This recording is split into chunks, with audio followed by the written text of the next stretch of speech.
ఇప్పుడంటే మచిలీపట్నము, ఈ గుంటూరు, విజయవాడ ప్రజలు రేపటి ఎన్నికల్లో ఈ అంశానికి సంబంధించి ఎలా స్పందించే అవకాశం ఉందంటారు? అంటే మచిలీపట్నం, విజయవాడ, గుంటూరు అనే దానిపైన వైఎస్ఆర్ కాంగ్రెస్ పార్టీ తీసుకునే ఒక స్టబండ్ డెసిషన్ బట్టి ఆధారపడి ఉంటుంది. నేచురల్‌గా ఇప్పుడు అమరావతిలో రాజధాని ఉంది. మా ప్రాంతానికి రాజధాని వస్తుందనే ఆశ ఎప్పుడు కలుగుతుంది? ఈ ప్రభుత్వాన్ని డిమాండ్ చేయగలగాలి. మీరు సరిగ్గా చేయకపోతే మేము చేస్తామన్నారు. ఇప్పుడు మెడికల్ కాలేజ్ ఉద్యమాల్లో ఎందుకొచ్చారు ప్రజలు? వాళ్ళు చేయడాన్ని అడ్డుకుందాం. పొరపాటున చేశారంటే మనం వస్తే తిరిగి తీసుకుందాం. కానీ ప్రజలకు విశ్వాసం వస్తుంది. ఎస్ మనం పోరాడిన ఫలితం అప్పుడే తక్కువ వస్తారు. ఇప్పుడు వాళ్ళకి సలహా మాత్రమే ఇచ్చారు. సలహా ఇస్తే సలహాగానే మారిపోతుంది. రెండో అంశం ఏంటంటే జగన్మోహన్ రెడ్డి గారు గతంలో 3 రాజధానులు చెప్పాడు కదా! గతంలో చేయలేదు కాబట్టి ఏమైనా అమరావతికి ఆనుకొని ఇవన్నీ ఉంటాయి. విజయవాడ కావచ్చు, గుంటూరు, అమరావతి సరౌండింగ్ ఉంటాయి.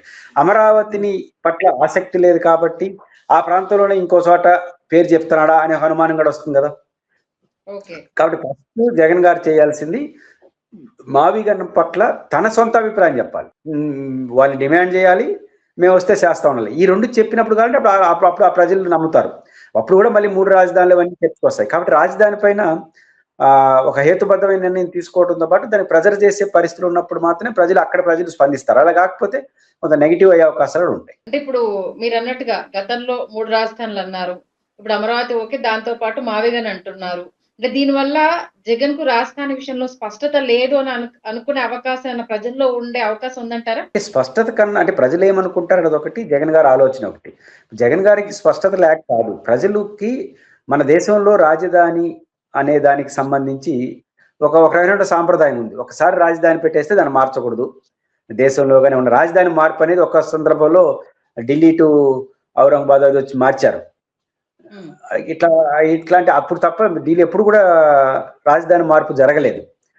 రాజధాని మార్పు జరగలేదు కాబట్టి రాజధాని మార్పు అనేది ఒక పెద్ద ప్రమాదం. రాజధాని సర్వస్వం. ఎందుకంటే హైదరాబాద్, బెంగళూరు, చెన్నై ఉన్నాయి కదా, అంటే అవే ప్రపంచం అనుకుంటారు. ఇప్పుడు ఉదాహరణకు ఆస్ట్రేలియాలో కాన్బెర్రా ఆ దేశ రాజధాని. కానీ ఆ దేశ రాజధాని, రాష్ట్ర రాజధాని కాదు. ఆ రెండోది ఆస్ట్రేలియా అనేది టాప్ 7 దేశాల్లో ఒకటి. కానీ అలాంటి ఆస్ట్రేలియా దేశ రాజధానికి ఎయిర్పోర్ట్ లేదు. మా తిరుపతి 3-4 లక్షల జనాభా ఉంటుంది, అంతే జనాభా ఉంటుంది. సిడ్నీ, మెల్బోర్న్ లాంటి మహానగరాలు ఉన్నాయి. అంటే పాయింట్ ఏంటంటే రాజధానికి అభివృద్ధికి సంబంధం లేదనేది ప్రపంచ అనుభవాలు చెప్తున్నాయి. కానీ బట్ మనం ఏం చెప్తున్నాము, రాజధాని సర్వస్వం అని జనం నమ్మిన తర్వాత మార్పుని అంగీకరించరు. మంచో చెడ్డో ఆనే ఉండాలంటారు. కాబట్టి రాజధాని పైన వైఎస్ఆర్ కాంగ్రెస్ పార్టీ ఒక సమగ్రమైన చర్చ పెట్టి దానిపైన నిర్మాణాత్మకంగా మాట్లాడుతూ తాను నిర్మాణాత్మక వైఖరి తీసుకోవాలి. తీసుకున్నప్పుడే ప్రజల్లో స్పందన కానీ ప్రతిస్పందన. అయితే ఒకటి రాజకీయ పార్టీల ధైర్యం ఏంటంటే రాజధాని అంశం ఎన్నికల ఫలితాన్ని నిర్ణయించట్లేదు. 2 సార్లు మీరు చూడండి. ఇప్పుడు మొన్న 24 ఎన్నికల్లో జగన్ గారు హైకోర్టు ఇస్తానన్నాడు కర్నూలుకి, ఆడ ఓడిచ్చేసి తెలుగుదేశం పార్టీ వ్యతిరేకించింది, ఇక్కడే పెట్టాలనింది. వ్యతిరేకించిన పార్టీని గెలిపించారు, ఇస్తానన్న పార్టీని ఓడించేశారు కర్నూలులో. ఇప్పుడు విశాఖపట్నానికి అడ్మినిస్ట్రేషన్ క్యాపిటల్ సీఎం ఆన్నే ఉంటానన్నాడు. అంటే సీఎం ఉంటా అంటే అదే రాజధాని. కానీ అదే రాజధాని చేస్తానన్న జగన్ ఓడించేసినారు, దాన్ని వ్యతిరేకించిన తెలుగుదేశాన్ని గెలిపించినారు.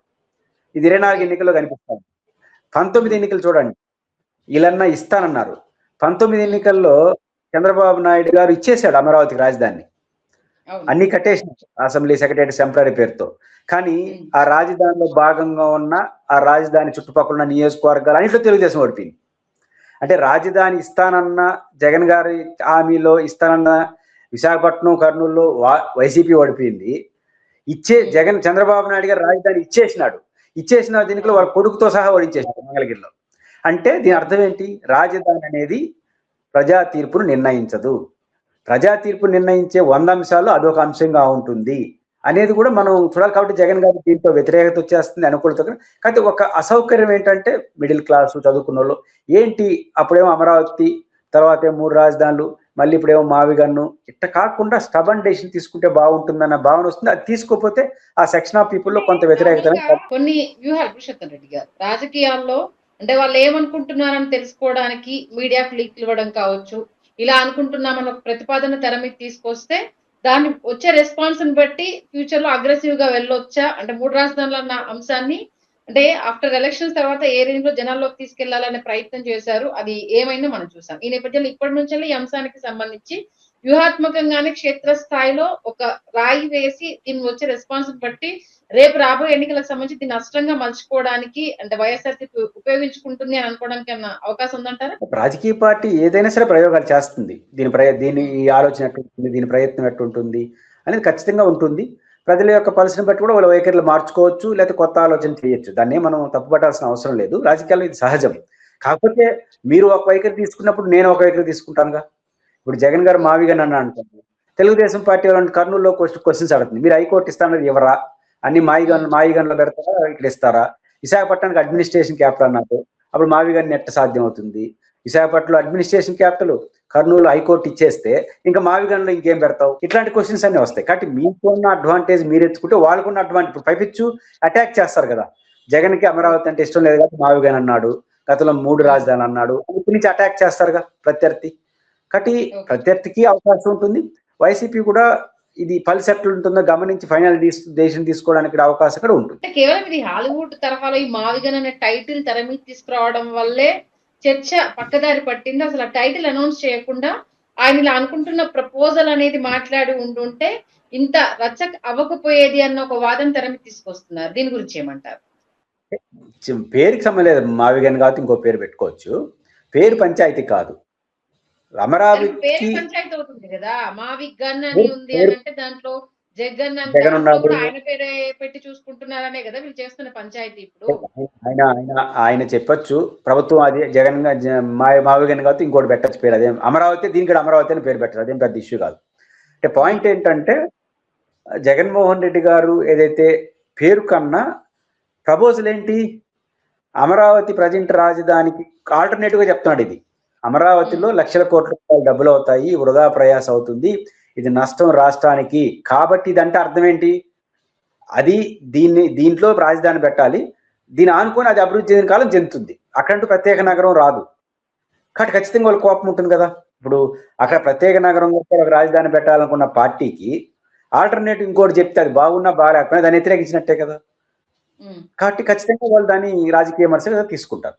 ఓకే, ఇంకో చర్చ ఇప్పుడు పెద్ద ఎత్తున జరుగుతుంది ఏంటంటే అసలు ఏపీకి కావాల్సింది చట్టబద్ధతన, ప్రత్యేక హోదానా? ఆ అంశాన్ని అసలు ఎలా మర్చిపోతున్నారు వేరే వాళ్ళు? దానికోసం అంటే గతంలో ఈ ప్రత్యేక హోదా కోసం సంబంధించి అంటే టీడీపీ వచ్చిన హయాంలో ఢిల్లీకి వెళ్ళి పంచాయతీ పెట్టింది చూసాము. వైఎస్ఆర్సీపీ వచ్చేసి దానికి సంబంధించి ఖచ్చితంగా మమ్మల్ని పదవిలోకి తీసుకొస్తే మెడల్లో వంచి కేంద్రం నుంచి ప్రత్యేక హోదా తీసుకొస్తామంటూ 2 పార్టీలు ఉదరగొట్టిన సందర్భాలు మనం చూసాము.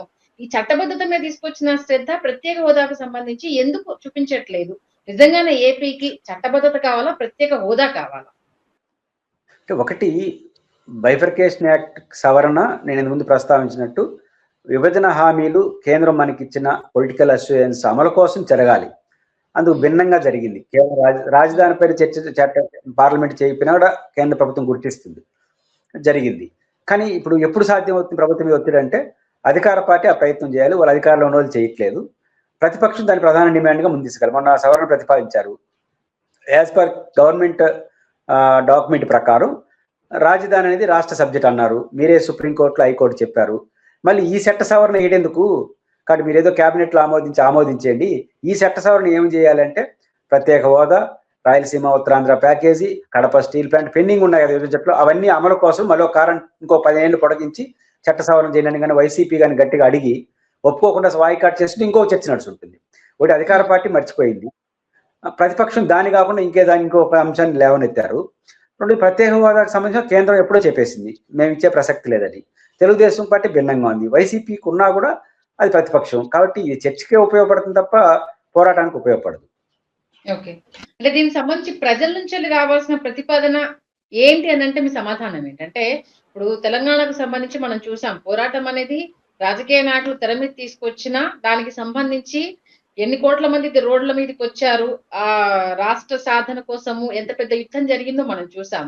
ఇన్ కేస్ దీనికి సంబంధించి అంటే ఏపీ ప్రజల నుంచి ఏంటి అసలు రావాల్సిన స్పష్టత అంటే ఏం చెప్తారు? స్పష్టత రాష్ట్ర ప్రజల కన్నా పార్టీలకు రావాలి. ఇప్పుడు తెలంగాణ ఉద్యమానికి లీడ్ చేసేదానికి ఒక పార్టీ ఉంది, కేవలం ప్రజలే రాలేదు. టిఆర్ఎస్ పార్టీ, దానికి అనుగుణంగా జేఏసీ తెలంగాణ, అది ఎవరు జేఏసీ తెలంగాణ పేరుకే కానీ దానికి టీఆర్ఎస్ బలంగా ఎన్నుదనగా ఉన్నింది. అట్లా ఆంధ్రప్రదేశ్ మెడికల్ కాలేజ్ ఉద్యమాలు, మెడికల్ కాలేజీ పీపీఎల్కి వ్యతిరేకంగా ఉద్యమం నడిచింది. ప్రజలు చేసినారు, ప్రజలే చేసినారు, కానీ వైసీపీ లీడ్ చేసింది. కాబట్టి లీడ్ పార్టీలు చేస్తే ప్రజలు స్పందిస్తారు. లీడ్ చేసే పార్టీ విశ్వసనీయత కలిగి ఉండి బలమైన పార్టీ అయితే అది మరింత బలమైన పోరాటంగా మారుతుంది. కాబట్టి ప్రజలకి నాయకత్వం వహించే ఒక వేదిక, దాని యొక్క శక్తి సామర్థ్యాలు బట్టి ప్రజల యొక్క స్పందన, లేకపోతే ప్రజలు మనసులో పెట్టుకొని ఎలక్షన్ వచ్చినప్పుడు ఓట్లేస్తారు.